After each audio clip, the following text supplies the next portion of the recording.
नमस्कार विद्यार्थी मित्रांनो.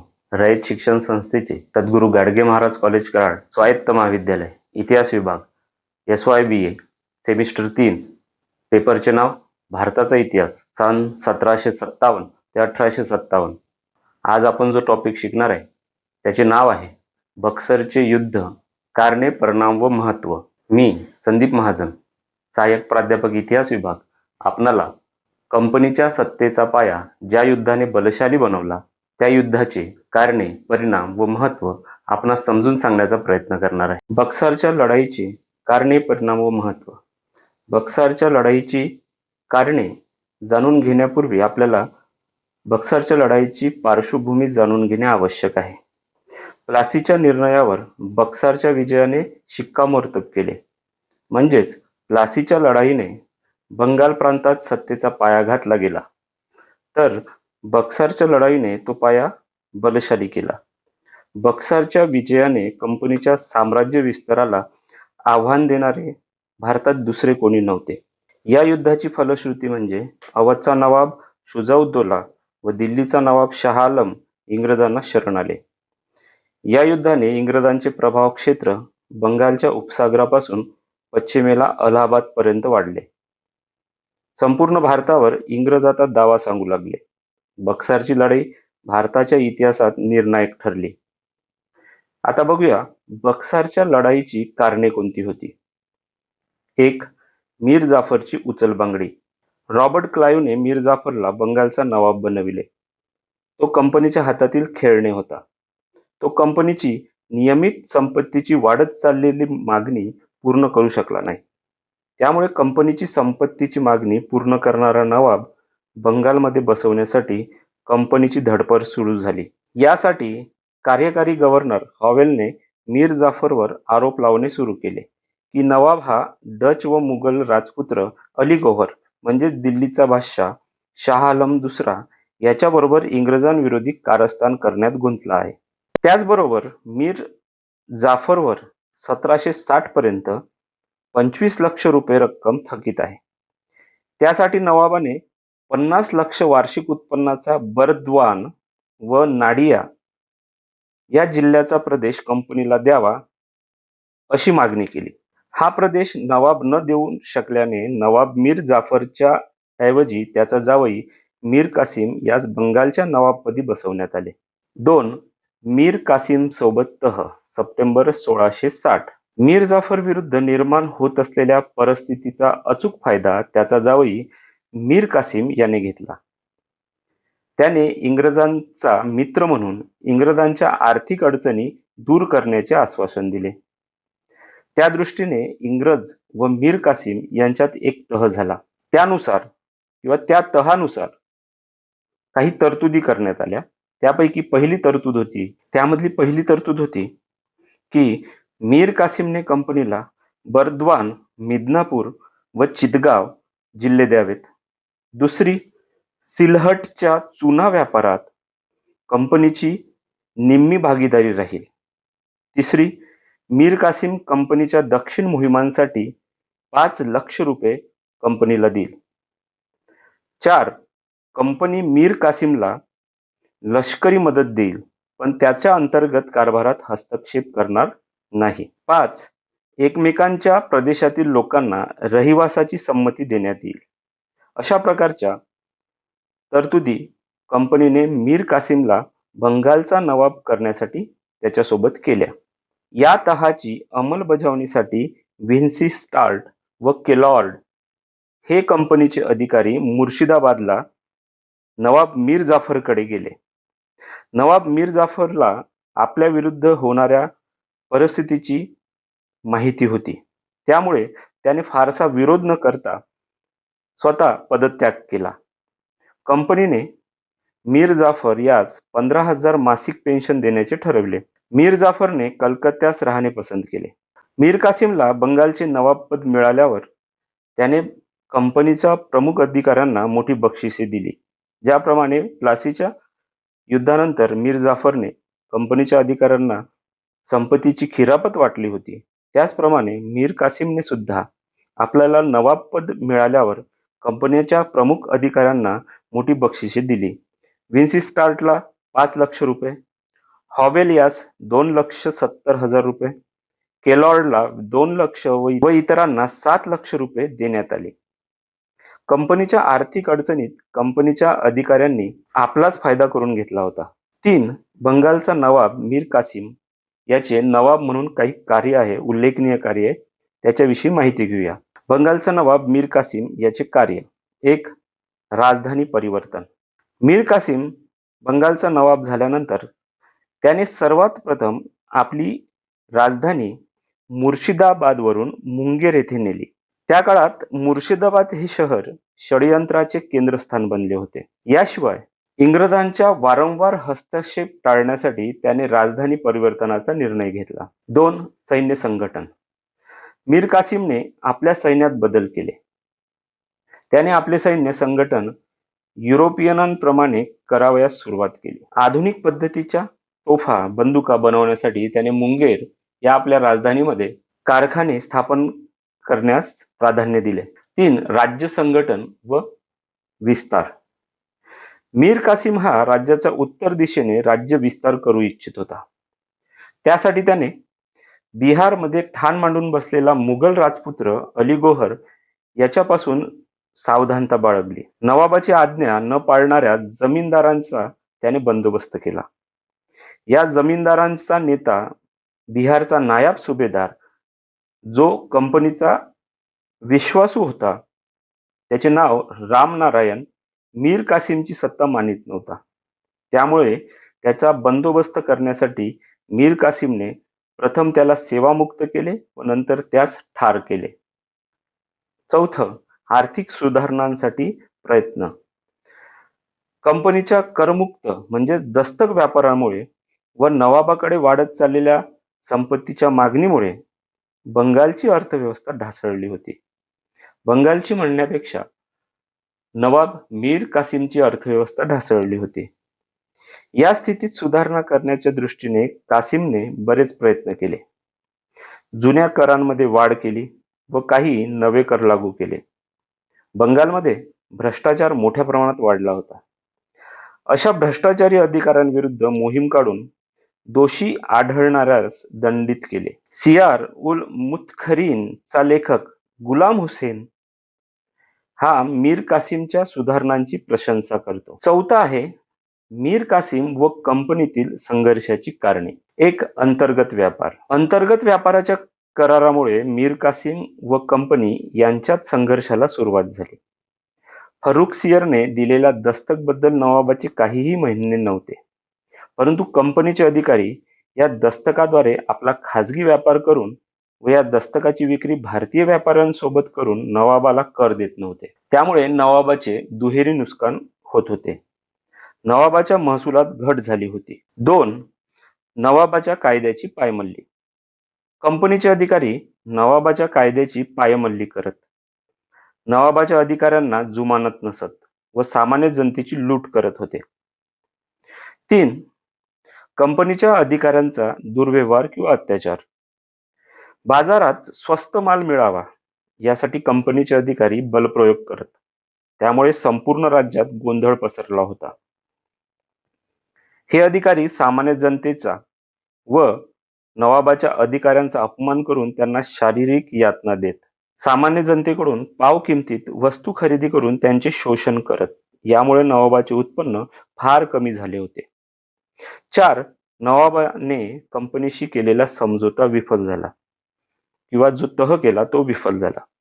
वरील सर्व परिस्थितीतून मार्ग काढण्याचे प्रयत्न व्हिन्सी स्टार्ट व वॉरेन हेस्टिंग यांनी केले. हे कंपनीचे अधिकारी नवाबाच्या राजधानीत मुंगेर येथे गेले. तिथे नवाबाशी एक तह केला. त्या तहानुसार नवाबाने कंपनीच्या व्यापाऱ्यांना अंतर्गत व्यापारात भागीदारी देण्याचे कबूल केले. या बदल्यात दस्तक देण्याचा अधिकार नवाबाकडे राखून ठेवण्यात आला होता व ज्या इंग्रज व्यापाऱ्यांना दस्तक पाहिजे असेल अशा इंग्रज व्यापाऱ्यांना 9% कर द्यावा लागणार होता. परंतु दुर्दैवाने हा समझोता कंपनीच्या कलकत्ता काउन्सिलने बहुमताने फेटाळला. व्यापारातून फायदा घेणाऱ्या ह्या सदस्यांनी मीर कासिमशी होणाऱ्या भांडणाचे स्वागत केले, कारण काउन्सिलला वाटले की मीर कासिमच्या ऐवजी आपण दुसरा नवाब बसवला तर त्या नवाबाकडून आपण धनप्राप्ती मोठ्या प्रमाणात करू अशी त्यांना अपेक्षा होती. 5. मीर कासिमची कारवाई. कंपनीसोबतचा तह किंवा समझोता फसल्यानंतर शेवटी नवाबाने कंपनीच्या विरुद्ध कठोर कारवाईचा निर्णय घेतला. त्यासाठी सर्व अंतर्गत कर हटविले. त्यामुळे भारतीय व्यापारी सुद्धा इंग्रजांच्या समकक्ष बनले. नवाबाची ही कारवाई कंपनीच्या अधिकाऱ्यांना मान्य नव्हती. कारण भारतीय व्यापारी व कंपनीचे व्यापारी एकाच पातळीवर येणे कंपनीला अवमानजनक वाटत होते. शेवटी कंपनीने नवाब मीर कासिमला बंगालच्या पदावरून हटवण्याचा निर्णय घेतला. आता बघूया बक्सरची लढाई. 22 ऑक्टोबर 1764. बंगालचा नवाब मीर कासिमच्या वरील कारवाईमुळे कंपनीचे अधिकारी संतप्त झाले होते व मीर कासिमला नवाब पदावरून हटवून त्याचा सासरा मीर जाफरला परत नवाब पदावर बसविले. परंतु मीर कासिमने त्याकडे दुर्लक्ष केले. तेव्हा कंपनीने त्याच्यावर 10 जून 1764 रोजी एक सैन्य तुकडी पाठवली, ज्यात मीर कासिमचा सपशेल पराभव झाला. मीर कासिम कंपनीच्या सैन्याच्या हाती काही सापडला नाही व परंतु मीर कासिम तिथून पळून जाऊन सीमेवरील अवध प्रांताचा नवाब शुजाउद्दौला याच्या आश्रयास गेला. त्याच्याकडे पानिपतच्या युद्धाच्या वेळी दिल्लीहून पळालेला मुघल सम्राट अली गौहर म्हणजे शाह आलम द्वितीय आश्रयास होता. या तिघांमध्ये कंपनीला बंगालच्या बाहेर काढण्यासाठी 6 मार्च 1764 रोजी एक तह झाला व या तिघांची एक संयुक्त आघाडी तयार झाली. या तहात मीर कासिम व अवधचा नवाब शुजाउद्दौला यांच्यात जो तह झाला त्याला दिल्लीचा बादशाह शाह आलम द्वितीय याने मान्यता दिली होती. त्यामध्ये तरतुदी खालीलप्रमाणे होत्या. 1. मीर कासिम अवधच्या नवाबाच्या सैनिकांच्या खर्चासाठी नवाब शुजाउद्दौलाला 11 लक्ष प्रतिमाह देईल. 2. मीर कासिम बंगालच्या गादीवर पुनर्स्थापित झाल्यावर बिहारचा प्रांत अवधच्या नवाबास देईल. व 3. इंग्रजांच्या विरुद्ध विजयानंतर मीर कासिम अवधच्या नवाबास 3 करोड रुपये देईल. अशा प्रकारचा तह या तिघांमध्ये किंवा संयुक्त आघाडीमध्ये झाल्यानंतर या तिघांनीही कंपनीच्या सैन्यावर आक्रमण करण्यासाठी आपले सैन्य पाठविले. या तिघांची मिळून जवळजवळ 50,000 सैन्य व 140 तोफा होत्या. कंपनीचे 7 ते 8 हजार सैन्य होते व 30 तोफा होत्या. नवाबाचे सैन्यामध्ये तेवढी शिस्त नव्हती व अनेक जाती जमातीचे सैन्य एकत्र आले होते. कंपनीच्या सैन्याचे नेतृत्व मेजर हेक्टर मुनरो यांच्याकडे होते. या दोन्ही सैन्यात 22 ऑक्टोबर 1764 रोजी बक्सर या ठिकाणी युद्ध झाले. या निर्णायक युद्धात या तिघांचाही कंपनीच्या सैन्याने पराभव केला. या युद्धात कंपनीचे जवळपास 1000 सैन्य मारल्या गेले, त्याचबरोबर गहाळ झाले व जखमी झाले. तर नवाबाच्या फळीतील 2000 सैन्य मारले गेले, जखमी झाले व गहाळ झाले. मीर कासिम या युद्धातून पळून गेला व कंपनीच्या हाती अवधचा नवाब शुजाउद्दौला व दिल्लीचा बादशाह शाह आलम द्वितीय आले. प्लासीच्या लढाईत व बक्सरच्या लढाईत एक महत्वपूर्ण फरक हा दिसून येतो की प्लासीची लढाई इंग्रजांनी विश्वासघात व कप्तानी जिंकली, परंतु बक्सरची लढाई ही अधिक युद्ध कौशल्य दाखवणाऱ्या इंग्रज सेनेचा विजय होता. अशा प्रकारे बक्सरची लढाई ही कंपनीच्या सैन्याने आपल्या सैनिकी कर्तृत्वाने जिंकून दिली. आता बक्सरच्या लढाईनंतर ज्या घटना घडल्या त्या अत्यंत महत्वपूर्ण आहे. या घटनांमुळे भविष्यातील भारताची दिशानिर्देश ठरण्यासाठी ह्या घटना फारच महत्वपूर्ण होत्या. बक्सरच्या लढाईनंतरच्या घटना. बक्सरच्या युद्धात बादशाह शाह आलम व अवधचा नवाब शुजाउद्दौला यांना पराभव स्वीकारावा लागला. बादशाह शाह आलम इंग्रजांना शरण गेला व कंपनीचा अंकित झाला. मीर कासिम हा या युद्धातून पळून गेला व नंतर 1777 मध्ये दिल्लीमध्ये खूप बेकार अवस्थेत मरण पावला. बादशाह शाह आलम व अवधचा नवाब शुजाउद्दौला यांच्यासोबत कंपनी तह करू इच्छित होती. यासाठी महत्वपूर्ण भूमिका नवाबाचा दिवाण बेनी बहादूर याने पार पाडली. परंतु अवधच्या नवाबाला हा तह किंवा इंग्रजांसोबतचा तह मान्य नव्हता. त्यामुळे त्याने आपल्या सैनिकांसोबत पळ काढण्याचा प्रयत्न केला. परंतु नवाब शुजा-उद-दौला व कंपनीचे सैन्य यांच्यात 2 वेळा युद्ध झाली. ते 2 युद्ध चुनार व कडा या ठिकाणी झाले, ज्यात नवाब शुजा-उद-दौला यास पराजय स्वीकारावा लागला. शेवटी शुजा-उद-दौला याने कंपनीसोबत एक तह केला. तोच प्रसिद्ध अलाहाबादचा तह होय. अलाहाबादचा तह 16 ऑगस्ट 1765. अलाहाबादचा तह हा क्लाईव्हच्या परत भारतात आगमनाने महत्वपूर्ण आहे.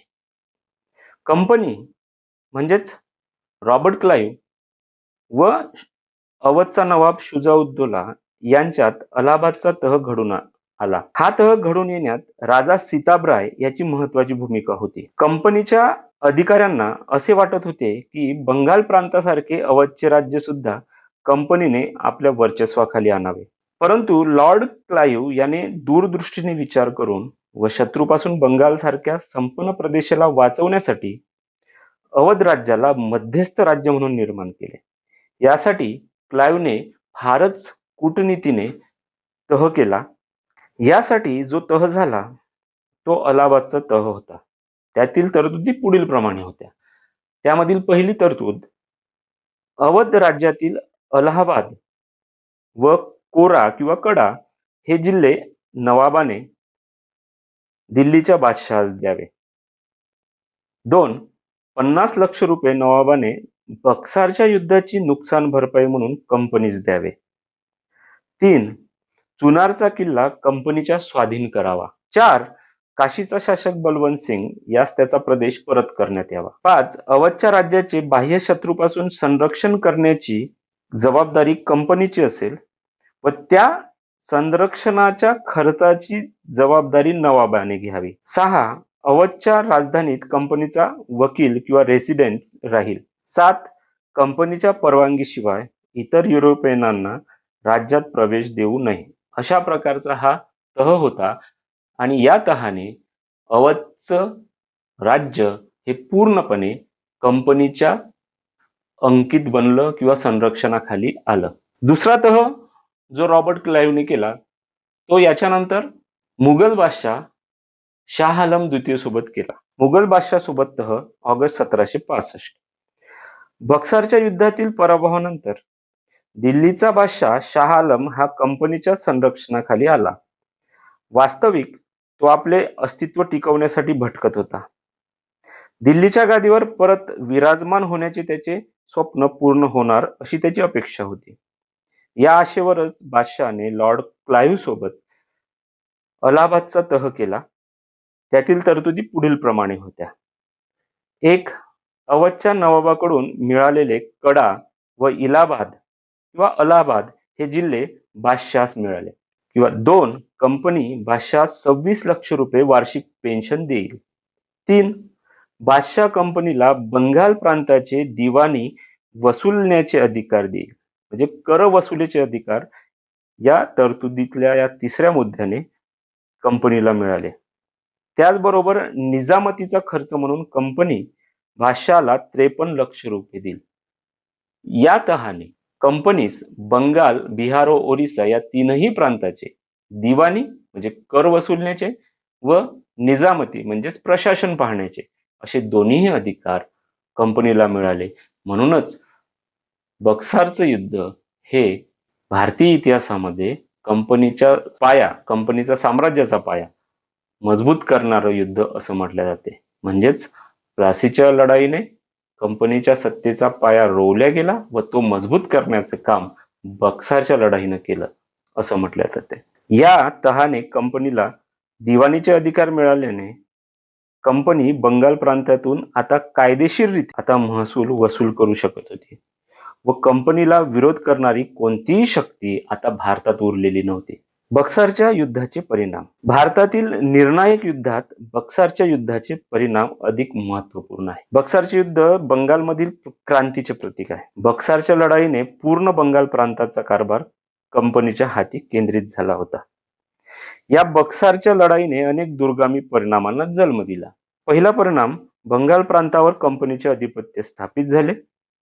उत्तर भारतीय राजकीय परिस्थितीवर कंपनीचा प्रभाव पडला. 2. अवधचा नवाब शुजा-उद-दौलाच्या पराभवाने उत्तर भारतात इंग्रजांना विरोध करणारी दुसरी शक्ती उरली नव्हती. 3. अवधचा नवाब कंपनीच्या संरक्षणाखाली आला व दिल्लीच्या बादशहाने कंपनीसोबत मैत्री केली. यामुळे या दोघांचे भवितव्य कंपनीच्या हाती आता केंद्रित झाले होते. 4. बंगालच्या नवाबाचे अधिकार समाप्त केले गेले कारण त्याच्याजवळ फार कमी सैन्य ठेवण्यात आले. याचं कारण म्हणजे पुढे जाऊन मीर कासिम सारखं या नवाबाने बंड करू नये. 5. बंगालच्या नवाबाच्या पदरी इंग्रजी रेसिडेंट ठेवण्यात आला. 6. ब्रिटिशांची भारतातील राजकीय प्रतिष्ठा वाढली व लष्करी दबदबा निर्माण झाला. अशा प्रकारे कंपनीला आता एक नवीन प्रगतीचा मार्ग सापडला होता. बक्सारच्या लढाईचे महत्त्व.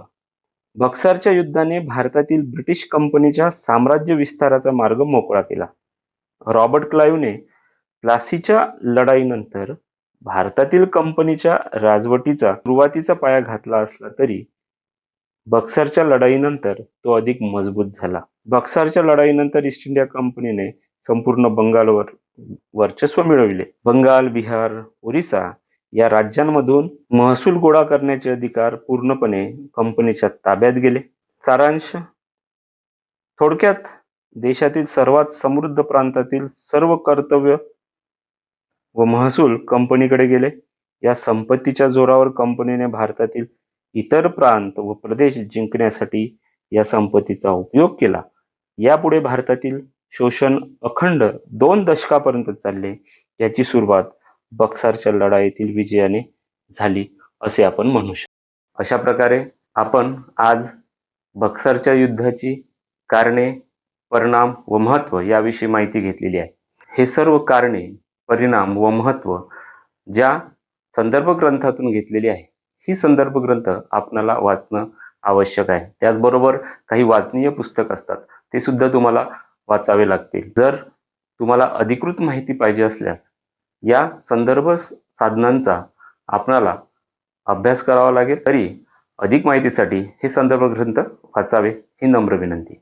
माझ्या व्हिडिओला लाईक करावा, सबस्क्राईब करावा व शेअर करावा. धन्यवाद.